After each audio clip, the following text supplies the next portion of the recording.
ಇನ್ನು ರಾಜ್ಯದಲ್ಲಿ ಹೆಚ್ಚಾದ ಮಳೆಯಿಂದಾಗಿ ಹಲವೆಡೆ ಸಾಕಷ್ಟು ಸಮಸ್ಯೆಗಳಾಗ್ತಾ ಇರುವಂತದ್ದು. ಇದೀಗ ಸಿರದಲ್ಲೂ ಕೂಡ ಇಂಥ ಘಟನೆ ಆಗ್ತಾ ಇರುವಂತದ್ದು. ಟ್ರಾನ್ಸ್ಫಾರ್ಮರ್ ನೆಲಕ್ಕುರುಳಿ ವಿದ್ಯುತ್ ಕಂಬಗಳು ಧ್ವಂಸ ಆಗಿರುವಂತಹ ಘಟನೆ ಶಿರಾ ತಾಲೂಕು ಕಳ್ಳಂಬೆಳ್ಳ ಹೋಬಳಿಯ ಬಾಲೇನಹಳ್ಳಿ ಗ್ರಾಮದಲ್ಲಿ ನಡೆದಿದೆ. ಘಟನೆಯಿಂದ ಗ್ರಾಮದಲ್ಲಿ ವಿದ್ಯುತ್ ಸರಬರಾಜು ಸ್ಥಗಿತ ಆಗಿರುವಂತದ್ದು. ಶಿರಾ ತಾಲೂಕು ಕಳ್ಳಂಬೆಳ್ಳ ಹೋಬಳಿಯ ಬಾಲೇನಹಳ್ಳಿ ಗ್ರಾಮದಲ್ಲಿ ತಡರಾತ್ರಿ ಸುರಿದಂತಹ ಭಾರೀ ಮಳೆ ಹಾಗೂ ಬಿರುಗಾಳಿಯಿಂದ ವ್ಯಾಪಕ ಹಾನಿ ಸಂಭವಿಸಿರುವಂತದ್ದು. ಬಿರುಗಾಳಿಯ ಅಬ್ಬರಕ್ಕೆ ಕೆಇಬಿ ಟ್ರಾನ್ಸ್ಫಾರ್ಮ್ ನೆಲಕ್ಕುರುಳಿದ್ದು ಹಲವು ವಿದ್ಯುತ್ ಕಂಬಗಳು ಮುರಿದು ಬಿದ್ದಿರುವಂತದ್ದು.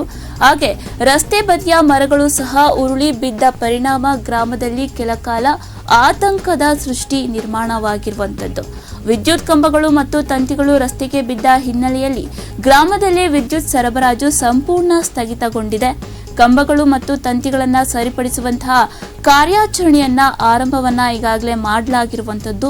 ವಿದ್ಯುತ್ ಸಂಪರ್ಕವನ್ನ ಶೀಘ್ರದಲ್ಲೇ ಮರುಸ್ಥಾಪಿಸಲು ಸಿಬ್ಬಂದಿ ನಿರಂತರವಾಗಿ ಕಾರ್ಯವನ್ನ ಮಾಡ್ತಾ ಇದ್ದಾರೆ.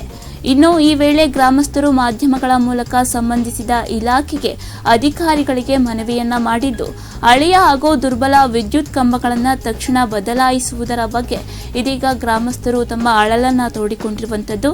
ಅಪಾಯಕಾರಿ ಸ್ಥಿತಿಯಲ್ಲಿರುವಂತಹ ಮರಗಳನ್ನು ಕೂಡ ತೆರವುಗೊಳಿಸುವುದು ಮತ್ತು ಗ್ರಾಮದಲ್ಲಿ ಸುರಕ್ಷಿತ ವಿದ್ಯುತ್ ವ್ಯವಸ್ಥೆ ಕಲ್ಪಿಸುವಂತೆ ಒತ್ತಾಯವನ್ನ ಮಾಡಿದ್ದಾರೆ. ಇನ್ನು ಮಳೆಗಾಲದಲ್ಲಿ ಇಂತಹ ಅವಘಡಗಳು ಮರುಕಳಿಸದಂತೆ ಮುನ್ನೆಚ್ಚರಿಕಾ ಕ್ರಮಗಳನ್ನು ಕೈಗೊಳ್ಳಬೇಕು ಅಂತ ಸಾರ್ವಜನಿಕರು ಈ ಬಗ್ಗೆ ಆಗ್ರಹಿಸಿದ್ದಾರೆ. ಶಿರಾ ತಾಲೂಕು ಕಳ್ಳಂಬೆಳ್ಳ ಹೋಬಳಿಯ ಬಾಲೇನಹಳ್ಳಿ ಗ್ರಾಮದಲ್ಲಿ ಈ ಘಟನೆ ನಡೆದಿರುವಂತದ್ದು.